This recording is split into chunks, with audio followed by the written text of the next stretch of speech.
Marseille, under De Zerbi, currently sit third in the league, driven by Greenwood's explosive scoring form and De Zerbi's ability to constantly create space through his positional play.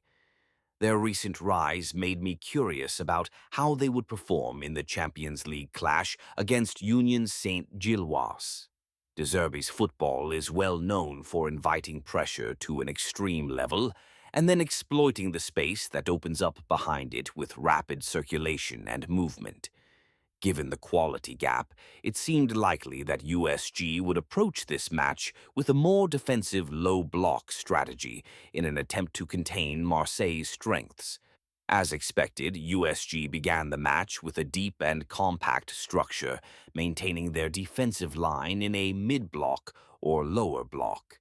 They only stepped into a high press during goal kick situations or when specific pressing triggers were activated. However, after Marseille scored the equalizer and eventually took the lead, USG pushed their line higher, and that shift exposed Marseille's build-up strengths even more clearly.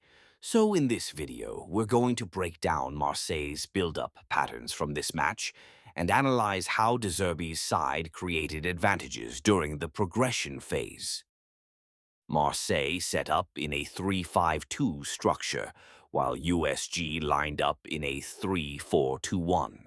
During the defensive phase, USG mostly maintained a compact 5-4-1 low block, so Marseille shifted into a 3-3-4 shape, with both wing-backs pushing higher into the middle third. Paixão and Weah provided the width on each flank.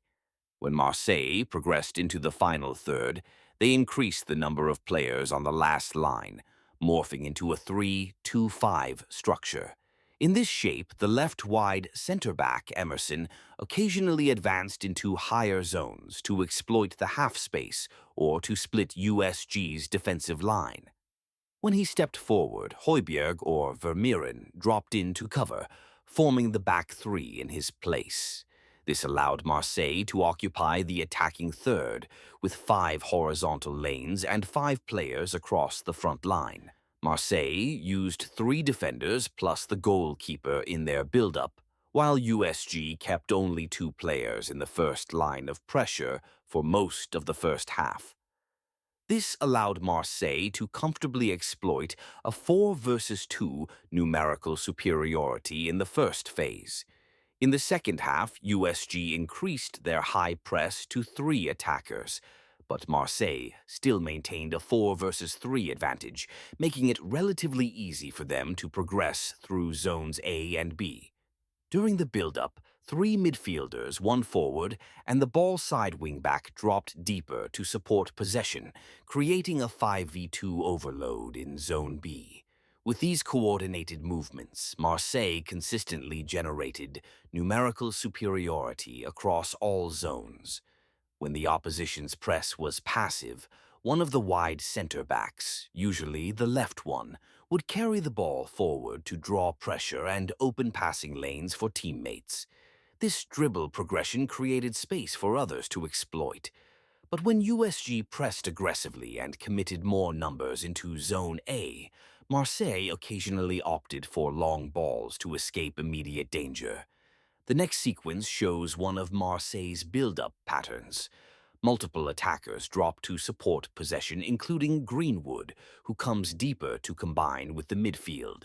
He drops to create an overload, plays a quick layoff into the central area, and immediately makes a penetrating run into the right flank. The midfielder then plays a pass into the space behind the defensive line, using Greenwood's dynamic superiority. This coordinated movement, not just the numerical superiority, is what allows Marseille to generate dangerous chances in the final third.